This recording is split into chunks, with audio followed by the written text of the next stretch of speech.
Welcome to study with N K R friends. हम लोग पढ़ेंगे यूपी टेट के लिए हिंदी, जिसमें पेपर 2 क्लास 6 to 8 के लिए ये है। और ये पेपर की व्याख्या है 2016 फरवरी 2016 में जो पेपर हुआ था उसकी हम व्याख्या करने जा रहे हैं। तो चलिए लेक्चर को स्टार्ट करते हैं। स्टार्ट करने से पहले यदि आप मेरे चैनल पर नए हैं तो प्लीज़ मेरे चैनल को सब्सक्राइब कर लीजिए, जिससे आने वाले आगे के अपडेट्स मिलते रहें। आप चाहेंगे तो प्लेलिस्ट में जा कर के और भी अन्य वीडियोस को देख सकते हैं। हमारा फर्स्ट क्वेश्चन है 30 क्वेश्चन। ये पिछला CDP से हमने करा दिया है। ये है 31 नंबर क्वेश्चन कि नई कविता पत्रिका का प्रकाशन कहाँ पर आरंभ हुआ। इसका आरंभ इलाहाबाद से होता है और ये सन 1954 में होता है। डॉक्टर जगदीश चंद्र गुप्त के संपादकत्व में यह प्रारंभ हुआ और यह एक अर्धवार्षिकी पत्रिका थी। नई कविता नाम अज्ञेय का दिया हुआ है। अपनी एक रेडियो वार्ता में उन्होंने इस पद का सर्वप्रथम प्रयोग किया था। आयुगवाह कहा जाता है। तो आयुगवाह किसको कहा जाता है? तो विसर्ग को आयुगवाह कहा जाता है।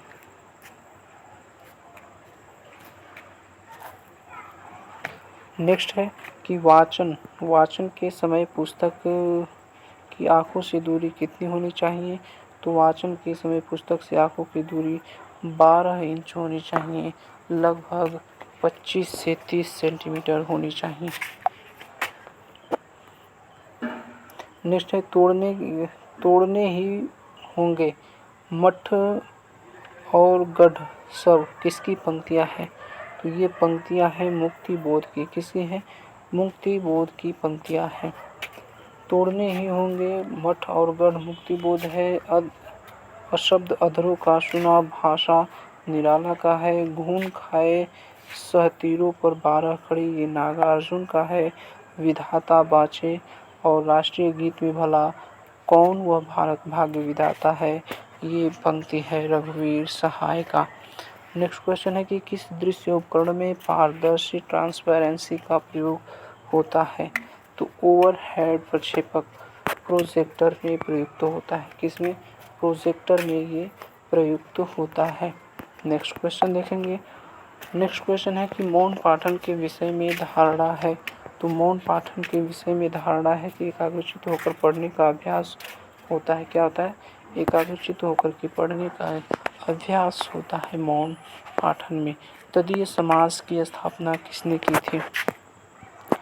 तदीय समाज की स्थापना भारतेंदु हरिश्चंद्र ने की थी।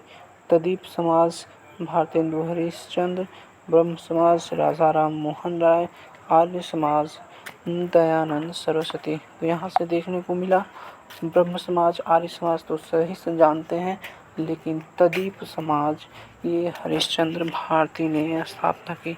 तथैव का संधि विच्छेद क्या होगा? तो तथा धन एव तथैव हो जाएगा। नेक्स्ट है चरण कमल बंदो हरियाई उक्ति में कौन सा अलंकार है। तो उक्ति में रूपक अलंकार है, क्योंकि चरण की वंदना कमल के समान की गई है, लेकिन यहाँ पर डायरेक्ट की गई है।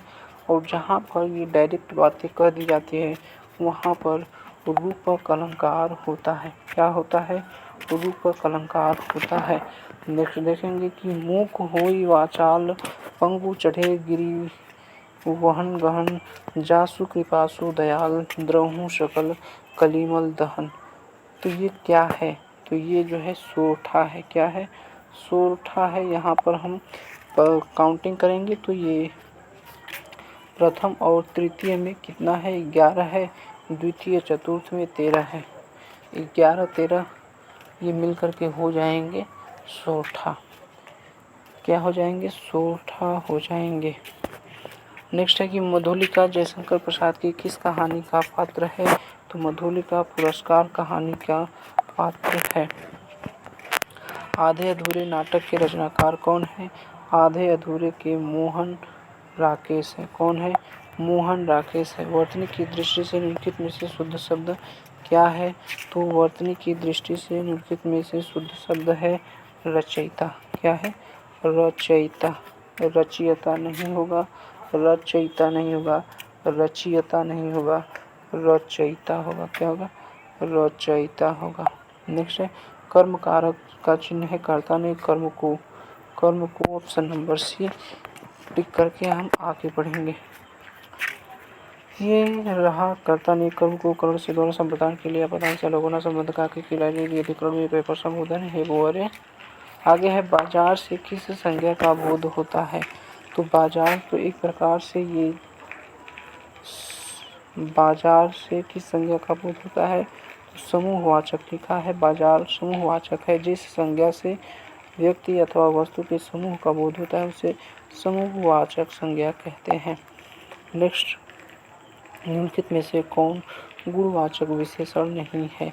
तो ये गोल है कोई वस्तु, आम गोल है, नुकीला है, अधिक है और भीतरी है। भीतरी है। अधिक जो है ये गुणवाचक नहीं है, ये मात्रा परिमाणवाचक हो जाएगा। ठीक है, आगे बढ़ते हैं। मुख्य क्रिया के अर्थ को स्पष्ट करने वाली क्रिया होती है। मुख्य क्रिया के अर्थ को स्पष्ट करने वाली क्रिया क्या होती है? तो यह सहायक क्रिया होती है। आगे क्वेश्चन है कि यथाशक्ति में कौन सा समास है? तो यथाशक्ति में ये अव्ययी भाव समास हो जाएगा। अब इसको कैसे देखते हैं? तो अव्यय किसको कहते हैं? अव्यय उसे कहते हैं जो किसी लिंग, कारक, वचन आदि से प्रभावित न हो, उसे अव्यय कहेंगे। यदि हम इसको तोड़ेंगे तो एक यथा होगा और शक्ति होगा। यथा और शक्ति दोनों मिलकर के ये यथाशक्ति बन जाते हैं। लेकिन ये किसी भी शब्द में, किसी वाक्य में प्रयोग तो होगा तो यथाशक्ति ही प्रयोग होगा। यह कभी बदल नहीं जाएगा कि यथाशक्ति हो जाएगा, यथोशक्ति कुछ नहीं, यथाशक्ति अतः यह अव्ययी भाव समास होगा। नेक्स्ट है अजात शत्रु में कौन सा समास है? तो आजाद है जो शत्रु, आजाद है जो शत्रु वो है बहुव्रीहि समास। और ये किसको कहते हैं? तो यह जिसका कोई शत्रु न हो अर्थात वह व्यक्ति विशेष है और यहाँ पर हो जाएगा आजाद शत्रु। नेक्स्ट है कि कौन सा महीना भ्राद्रपद महीने के बाद आता है? तो भादो कुंवार आता है। क्या है? चैत वैशाख जेठ आषाढ़ सावन भादो कुंवार। कुंवार को ही आश्विन कहते हैं, कार्तिक अगहन पूष माघ फागुन। ठीक है, तो यहाँ पर कुंवार अर्थात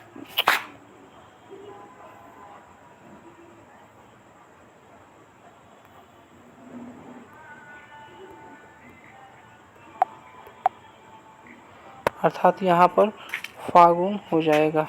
नेक्स्ट चलते हैं। नेक्स्ट है कि सावधान मनुष्य यदि विज्ञान है तलवार तो इसे दे फेंक, तजकर मोह स्मृति के पार। पंक्तियों में रचयिता है।